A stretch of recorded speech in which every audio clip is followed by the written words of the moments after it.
안녕하십니까. 호주 컨설팅 대표 브라이언 최성규입니다. 이 방송을 보시는 분들은 아마 호토박이라고 해서 저희 네이버 카페 호주 유학 클럽을 통해서 저희를 인지하시는 분들이 많아서 호토박이라는 이름이 아마 더 친숙하실 겁니다. 오늘 제가 늘 저희 그 팟캐스트라든지 그 유튜브에서 저희 자료를 조금 이렇게 올리곤 했었는데요. 이 유학 후 이민이라는 주제로는 제가 아마 한 두어 차례 올렸던 것 같습니다. 근데 오늘 다시 제가 이제 녹화를 하게 됐던 것은 여러분들 잘 아시는 이제 그 TSS 비자라는 482 비자라는 게 새로 이제 등장하면서 정확하게는 작년 4월 18일 날 새롭게 발표되고 올 3월부터 이제 시행이 됐지 않습니까? 그래서 이게 이제 발표됨으로써 그 유학 후 이민 시장에 많은 변동을 가져왔어요. 그래서 오늘 그 부분을 조금 핵심적으로 집어서 여러분들한테 한번 짧게 10분을 넘지 않으려고 한번 해볼게요. 예, 그래서 설명을 한번 드리도록 하겠습니다. 자, 저희 호주 컨설팅 그룹 안에 호주 유학 클럽 저희가 운영하는 네이버 카페가 있는데 그 카페에서 주로 이렇게 그 법무사 두 분이랑 또 뭐 저희뿐만 아니라 저 말고도 저희 대부분의 그 서울 사무실에 있는 스태프를 제외하고 대부분의 스태프들은 호주 영주권 시민권자들로 구성이 되어 있어서 뭐 저도 한 20년 정도 지금 호주에서 생활하고 있고요. 다른 직원들도 대부분 한 8, 9년 이상씩은 호주에서 이렇게 다 생활하고 있는 분들인데, 그래서 이게 유학 후 이민이라는 게 단순히 학교 소개만으로 끝날 일이 아니기 때문에 저희가 좀 더 깊이 있는 정보들을 늘 카페를 통해서 제공하고 있지 않나 이렇게 생각이 듭니다. 뭐 여러분들 그 저희 멤버들 소개는 별로 안 궁금하실 테니까요. 자, 제가 유학 후 이민이라는 아젠다를 가지고 설명할 때 항상 제일 많이 듣는 질문 중에 최근 들어서요, 이 세 가지 질문이에요. 호주 유학 없이 이 영주권을 바로 취득할 수 있는 방법은 없나요? 한국에 있는 경력만으로 호주 이민을 신청할 수 없나요? 호주에 있는 업체에서 나를 스폰서 해준다 그러는데 그럼 내가 바로 취업비자를 받아서 들어가면 되지 않나요? 이런 질문을 많이 하는데 세부적인 내용을 제가 하나하나 이렇게 설명드리기는 조금 어려운데요. 여러분 이렇게 보시면 됩니다. 한국에 수많은 그 이주공사들이 있잖아요. 그 이주공사들이 과거에는 호주가 아주 큰 시장 중에 하나였어요. 근데 지금은 한국에 있는 그 어떤 이주공사도 호주는 그냥 어쩔 수 없이 그냥 그 문의가 오면 답은 하는데요. 거의 뭐 미국, 캐나다나 이런 쪽 위주로 흘러가고 있습니다. 왜 그럴까요? 이걸로 안 되기 때문에 그렇습니다. 그래서 안 되는 이유는 제가 일일이 다 설명을 드리기는 어려운데, 결국은 저도 일주일에 뭐 한두 번씩 꼭 한국에서 이미 뭐 큰 기업에서 상당 부분 그 MLT SS라는 직종으로 경력이 있으신 분이거나, 호주에서 꼭 학업은 안 했지만 한국에서 학업을 해도 와싱턴 오코드를 통해서 공학 인증이 되잖아요. 그죠? 그렇게 해서 기술 심사가 통과된 분이나, 혹은 호주에 있는 기업체, 모 기업체가 뭐 이렇게 해서 스폰서를 해준다 그러는데 들어와라. 대부분 성립 되기 어렵습니다. 물론 그 아주 작은 틈은 있긴 한데 현실적으로는 좀 어렵고요. 호주 정부도 결국 호주 안에 들어와서 학업이든 경력이든 호주 안에 들어와서 검증 과정을 거쳐라. 그런 다음에 기회를 주겠다. 이런 취지입니다. 이게 왜 이렇게 흘러가냐면, 이게 만약에 그렇게 어렵지 않게 된다 그러면요, 호주가 한국만 이민을 받고 하는 건 아니잖아요. 한국 출신만 받는 게 아니잖아요. 예를 들어서 뭐 인도라든지 중동이라든지 이런 쪽 학생들은 아직까지 뭐 학위라든지 이런 경력 사항들이 호주 정부가 신뢰할 만한, 정말 과연 이 서류가 정말 도지한 서류가 아니라 정말 오리지널 서류가 맞는지 이런 것들에 대한 의구심을 많이 품기 때문에, 그렇다고 해서 그걸 일일이 다 검증 작업을 거친다는 것도 쉬운 일이 아니잖아요. 그래서 일정 자격을 학력이든 경력이든 호주 안에 들어와서 자격을 갖춰라. 이런 식으로 해서 기술 이민이 흘러가는 것 같아요. 자, 오늘 제가 간략하게 설명드리면요, 제가 여러분들한테 설명드린 것은 점수제 이민과 취업을 통한 이민입니다. 그 외에 몇 가지 이민 카테고리가 있는데 역시 안 됩니다. 뭐 투자 이민 같은 경우도 몇 가지 카테고리가 있는데 대부분 한 50억 가까이 필요하거든요. 5억이 아니고요. 그러니까 안 되잖아요. 그래서 결국은 점수를 따지는 이민이나 투자 이민으로, 그 취업 이민으로 흘러가게 되는데, 우선 점수제 이민을 보면요, 점수제 이민을 하기 위해서 전제 조건이 기술 심사를 통과해야 됩니다. 이 기술 심사는 우리가 익히 알고 있는 그 VET이라고 하는데, 이게 보케이셔널, 그러니까 직업, 현장 기술직, 현장 기술직 같은 경우는 뭐 잘 알겠지만 뭐 요리, 제빵, 자동차 정비, 타일, 미장, 벽돌, 목수 뭐 이런 직종들 있잖아요. 이런 직종이 전부 트레이드라고 하는, 줄여서 TRA라고 하는 기관에서 기술 심사를 관장하고 있고요.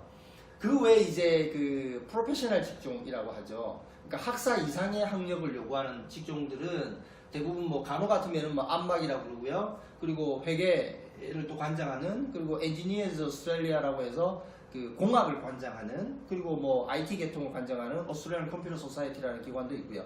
그래서 이렇게 각 기관들마다 레귤레이션이 조금씩 다른데, 이거 여러분들 조금만 영어 되시면요 정말 어렵지 않아요. 그냥 구글에서 가능하면 구글닷컴보다는 구글.com.au로 들어가셔서 뭐 ACS라든지 뭐 오스트레일리아 CPA라든지 치면은 어렵지 않게 나와요. 그러면 어떤 대학에 어떤 학과를 나오면 우리가 어크레디테이션을 해줄 것인지 이미 대부분 공표가 되어 있기 때문에, 여러분들이 학업을 하신다라고 하면 사전에 내가 선택한 이 대학, 이 학과가 향후 유학부 이민을 염두에 두신다 그러면 기술심사가 통과될 수 있는지 없는지를 사전에 꼭 짚어봐야 되겠죠. 뭐 대부분 아마 유학부 이민을 제대로 안내하는 뭐 전문가라고 하면 이 정도에 대한 인포메이션 아마 충분히 전달을 할 것이고, 또 방송을 보신 여러분들도 아마 익히 알고 계실 겁니다. 그래서 제가 이 부분은 좀 또 일일이 설명은 또 하기에 좀 너무 어렵고요. 자, 여기부터 이제 제가 그 새로 바뀐 제도에 대해서 말씀을 드리는데, 자, 먼저 이제 그 점수제 이민으로 볼 때, 아까 말씀드린 대로 점수제 이민의 핵심 포인트는 기술심사가 통과돼야 된다 그랬잖아요. 그럼 기술심사가 통과되려면 2년 학업, 이건 지금 그 현장 기술직입니다. 2년 학업 끝난 시점에서 기술심사가 통과되는 것이 아니라, 학업이 끝난 이후에도 1725시간의 관련 경력을 쌓았을 때 비로소 기술심사가 통과돼요. 기술심사가 통과된 자에 한해서 점수 계산 자격이 생기는 것이고요. 그래서 근데 여기서 맹점은 보세요. 학생 비자는 학업 기간까지만 주잖아요. 미국처럼 뭐 10년, 뭐 5년 이렇게 주는 게 아니라, 호주 크라이코스 남바가 있는, 즉 유학생에게 비자를 줄 수 있는 등록된 그 코스에 학업을 마치고 그 학업 기간까지만 비자를 주기 때문에 비자가 여기서 끝나요. 그럼 이 이후에 이제 졸업생 비자라는 걸 신청해야 돼요. 졸업생 비자를 신청할 때 학업을 마치다라고 하는 컴플리션 레터나 IELTS 점수, 그리고 마지막 이 360시간이라고 하는 유급 경력이 있어야만 비로소 졸업생 비자를 신청할 수 있거든요. 그러나 여러분들 아까 잘 보십시오. 앞에서 보셨겠지만 이 직종들이 있잖아요. 요리, 제빵, 자동차 정비, 타일, 미장, 벽돌, 용접, 목수 뭐 이런 전공들 중에 어떤 전공이 360시간에 용이하고 어떤 전공이 360시간에 어려울까요? 내 적성에 맞고 내가 하고 싶은 전공이면 360시간이 쉽게 해결되고, 그렇지 않다고 그러면 어려울까요? 뭐 그런 면도 있을 수가 있죠. 그러나 우리가 보통 그 냉동냉방이라고 하는데요. 큰 산업시설이나 아니면 우리가 큰 마트 같은 데 가면 왜 뭐 냉장식품들 보관하는 큰 냉장고 같은 거 있잖아요. 거기에 기계장치나 이런 것들은 전부 냉동냉방에서 하거든요. 그러면 이 테이프 같은 이런 칼리지 레벨에, 한국으로 치면 전문대학 레벨에서 2년 공부한 학생들이 그 직종을 이제 담당하는데, 호주에 여러분들 워킹 홀리데이나 뭐 호주 경험이 좀 있으신 분들은 한번 생각 한번 해보세요. 만약에 여러분이 냉동냉방을 공부한다? 그러면 학업 끝날 때까지 360시간을 어디서 할까요? 주변에 이렇게 잘 못 보셨잖아요. 그 기술자들은 대부분 혼자서 움직이거나 밑에 어시스턴트 한 명 데리고 이렇게 움직입니다. 뭐 여기저기서 고용이 활발하게 이루어지는 직종이 아니에요. 요리는요, 곳곳에 레스토랑이 있잖아요. 50군데 100군데 뭐 레주메 들고 뭐 열심히 발품을 팔면 까지 그 360시간 학생 비자 2주에 40시간 일하니까 한 넉 달 하면 돼요. 그 넉 달 못 하나요? 그 정도 할 수 있죠. 그러나 여러분들이 만약에 용접, 학교 근처에서 용접을 하나요? 아까 여기서 말씀드린 이 360시간이라는 것은 학교 실습을 말하는 게 아닙니다. 산업 현장에서 유급으로 해야 돼요. 그래서 여러분들이 이 전공, 이 현장 기술직을 할 때는 내가 선택한 그 전공에 당연히 나의 영어 능력, 나의 학업 능력, 나의 뭐 예산 이런 것도 물론 따지셔야 되겠죠. 적성도 물론 따지셔야 되고요. 그러나 꼭 간과하시면 안 되는 게 그 직종에서 내가 학업을 마치기 전까지 360시간 유급 경력을 얼만큼 잘 해낼 수 있는 직종인지. 여기에는 없지만 뭐 열쇠 수리 같은 직종도 MLT, SSL 직종에 있거든요. 열쇠 수리 같은 거 여러분도 호주 다녀오신 분 아시죠? 쇼핑센터 웬만한 데 가면 다 이렇게 하나 있습니다. 할아버지 혼자 앉아 있죠. 거기서는 고용이 이루어지는 직종이 아니잖아요. 그러니까 어려운 것이죠. 그래서 영주권 받은 다음에 뭐 비전이 어떻고 그건 너무 먼 얘기고요. 우선에 학생 비자 끝난 다음에 졸업 비자가 돼야 넥스트 스텝으로 갈 거 아니에요. 자, 그 다음에 졸업 비자가 됐어요. 그러면 이제 1년 경력을 쌓으면 비로소 기술 심사가 통과되죠. 기술 심사 통과되면 그 다음에 내가 189로 갈 건지 주정부 스폰서로 갈 건지 리저널 스폰서로 해서 489로 갈 건지 뭐 이런 것들을 경우에 따라서 이제 따져보면 되겠죠.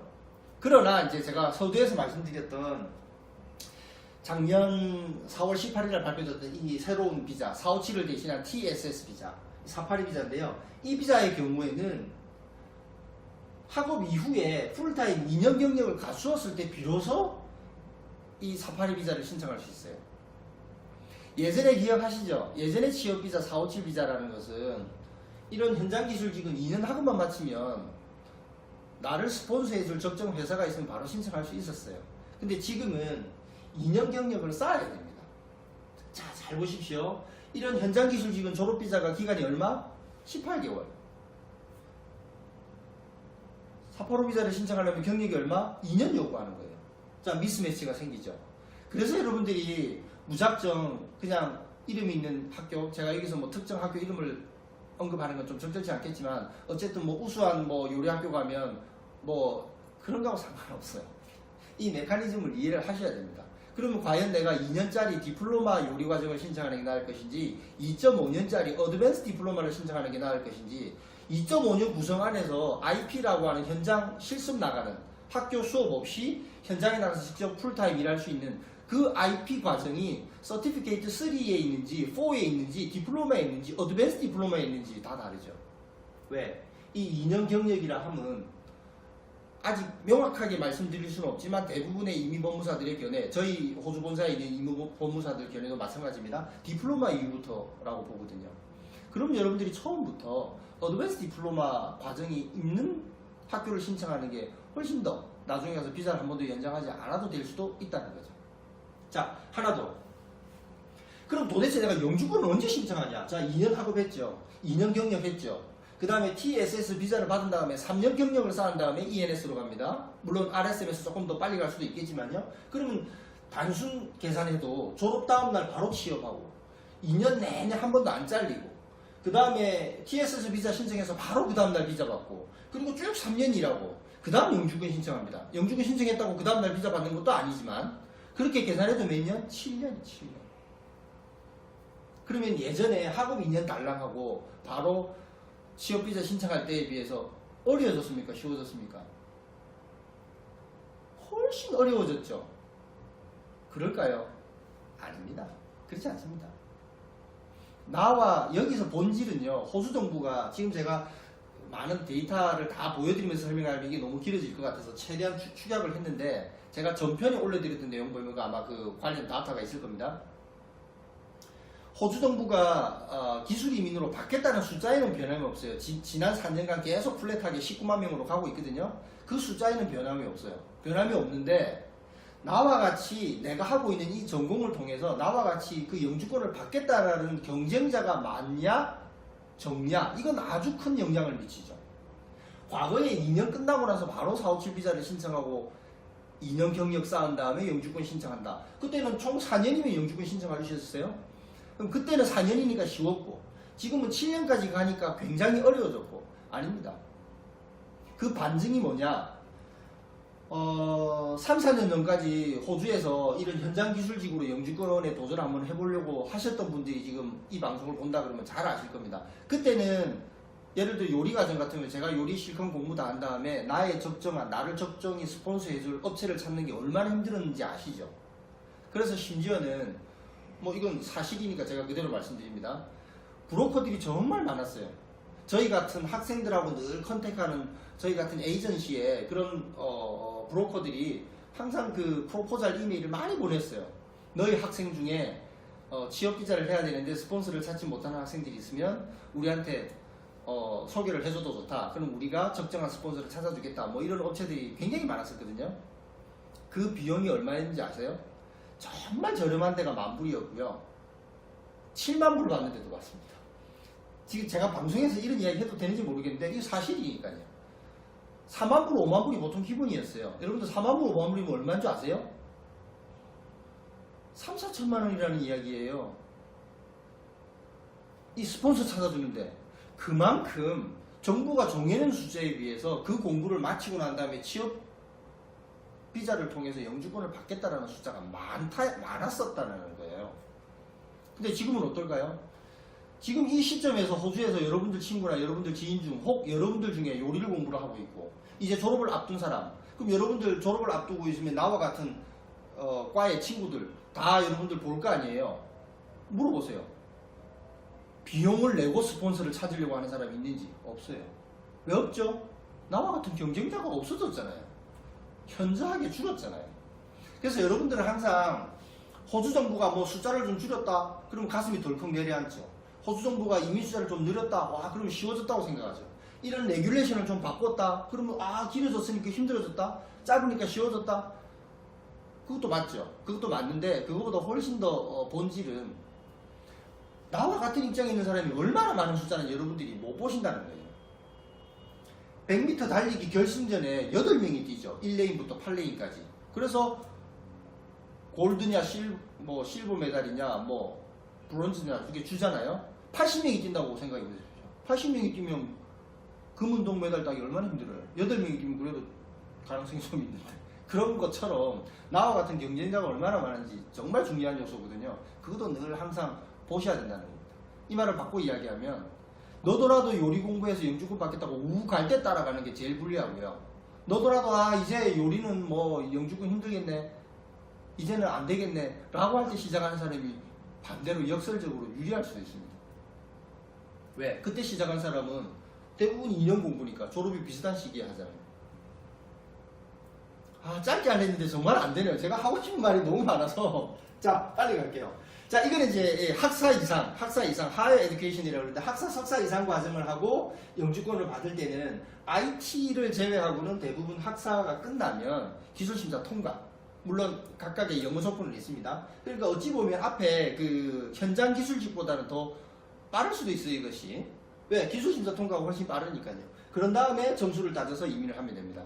물론 이것도 똑같아요. 이것도 취업 이민으로 가자고 하면 학위만 가지고는 안 되죠. 똑같이 2년 경력을 쌓아서 TSS 비자로 이렇게 가야 됩니다.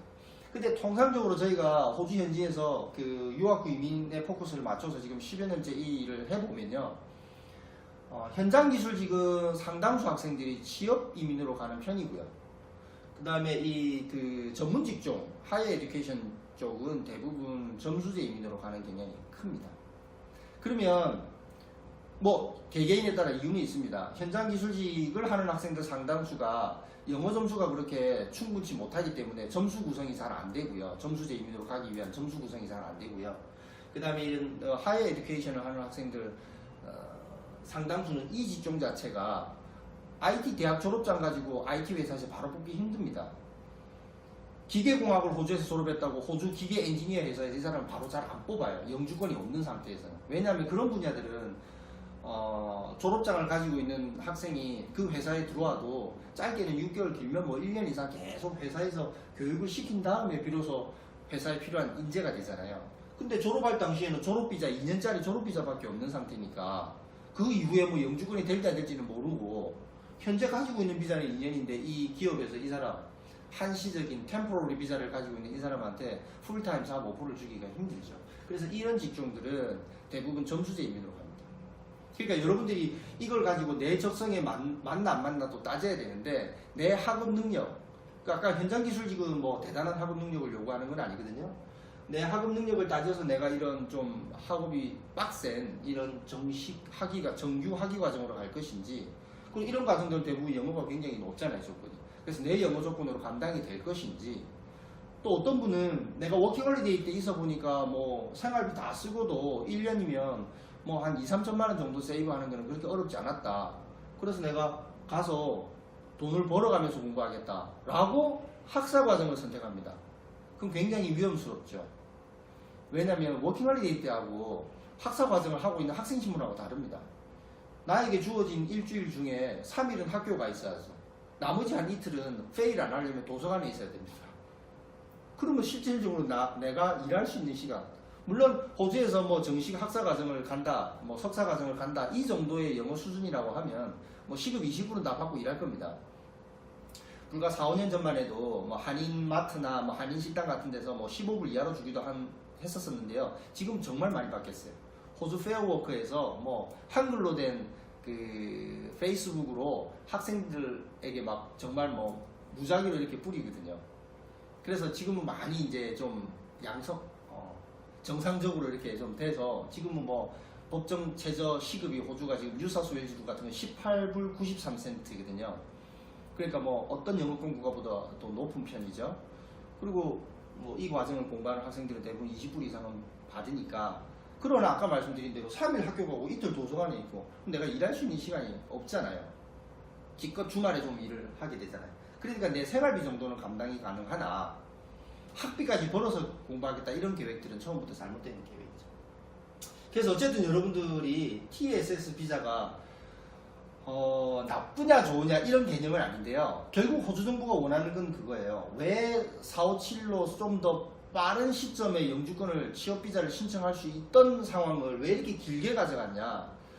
최근에 영주권을 받았거나 호주에서 학업을 하고 영주권을 받은 사람은 다 마찬가지일 겁니다. 항상 서베이 회사에서 그 설문조사가 계속 오거든요. 영주권을 받고 나면요. 이메일로. 뭐 당신이 고용이 됐습니까? 연봉이 얼마입니까? 뭐 이런 걸 계속 서베이를 해요. 그 서베이를 통해서 이렇게 보니까 영주권을 받았는데 영주권을 각 직종별로 받았는데 영주권을 받고 난 다음에 그 분야에 종사 안 하는 사람이 상당히 많다라는 거예요. 그건 어느 사회나 다 미스매치가 있을 거예요. 호주도 마찬가지입니다. 근데 왜 그럴까?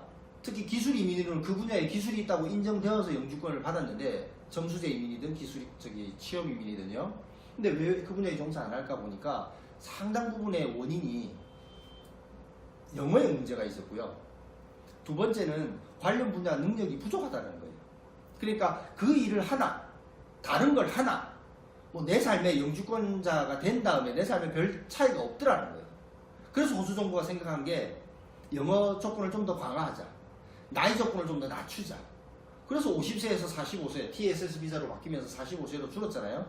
45세로 줄고 영어 조건은 높이고 그리고 그 두 가지를 하면서 더 이제 까다롭게 이제 된 거죠. 그래서 여러분들이 어쨌든 TSS 비자가 그렇게 됐고요. 자, 그러면 이제 호주 유학 이민에서 3대 원칙 제가 항상 뭐 입이 닳도록 저희 카페에서도 강조하는 것인데 첫 번째가 학과 선택, 두 번째가 지역 선택, 세 번째가 학교 선택. 반드시 이 순서라야 됩니다. 친구가 뭐 브리스번에 무슨 대학을 괜찮다고 그래서 저 그 대학 갈래요 하고 정해놓고 그냥 유학이면 괜찮죠.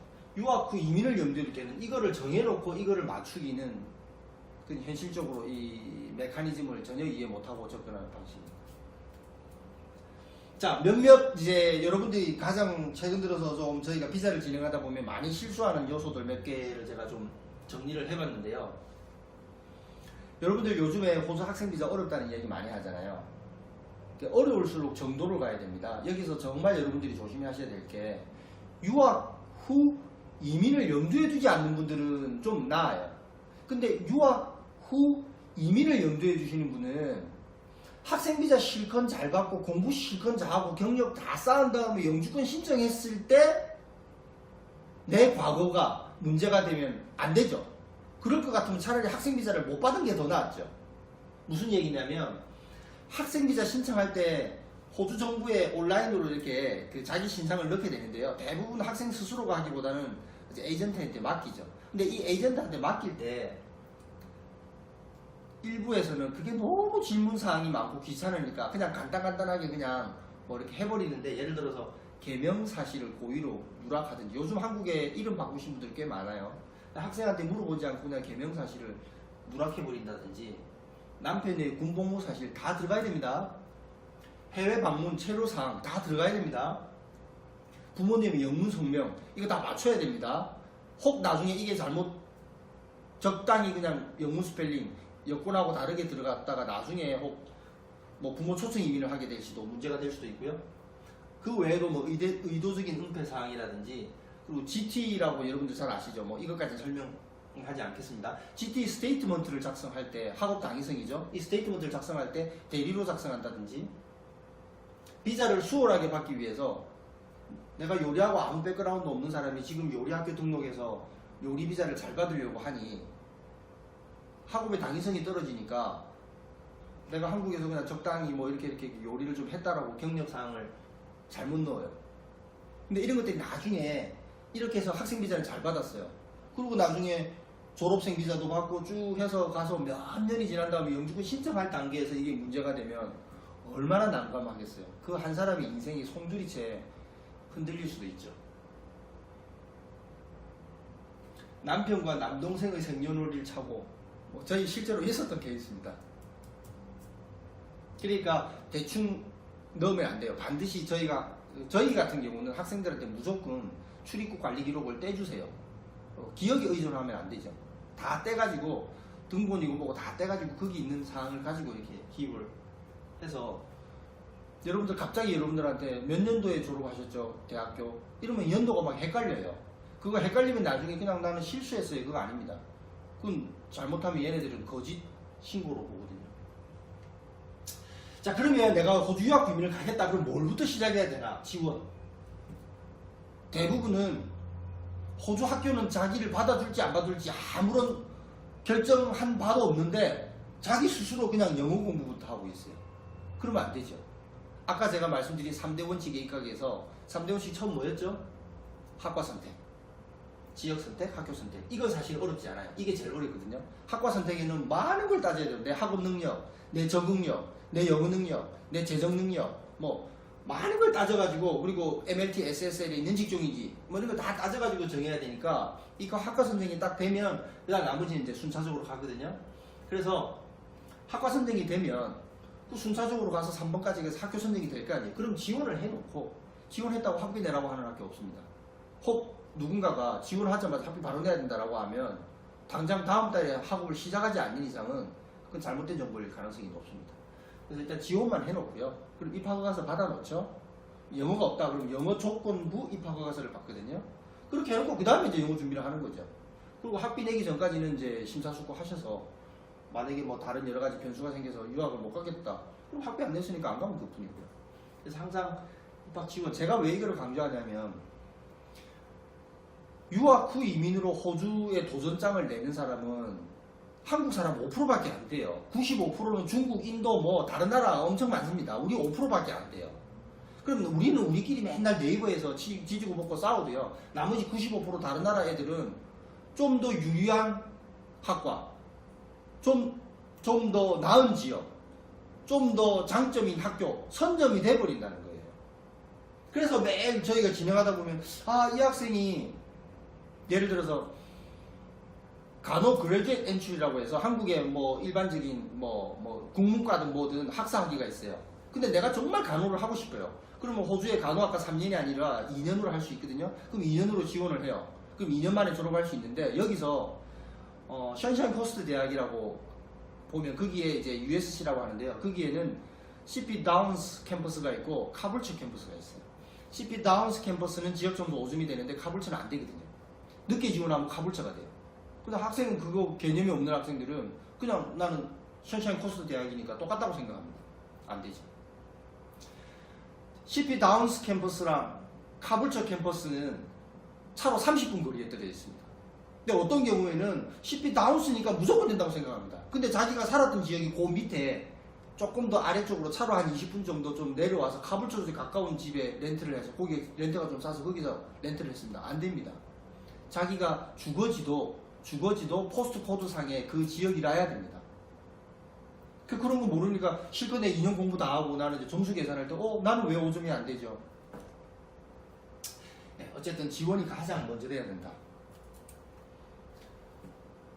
참 호토박이 이게 문제입니다. 제가 지금 딱 10분을 해서 딱 끝내려고 그러는데 결국은 또 길어지게 돼서 항상 저희 방송을 애청해 주시는 분들이 제발 좀 짧게 좀 해달라 그런 요청 참 많이 받았는데 오늘도 여지없이 또 길어졌네요. 저희가 뭐 요거를 좀 잘라서 2편으로 좀 올리든지 그렇게 한번 해볼 텐데요. 광고 하나만 할게요.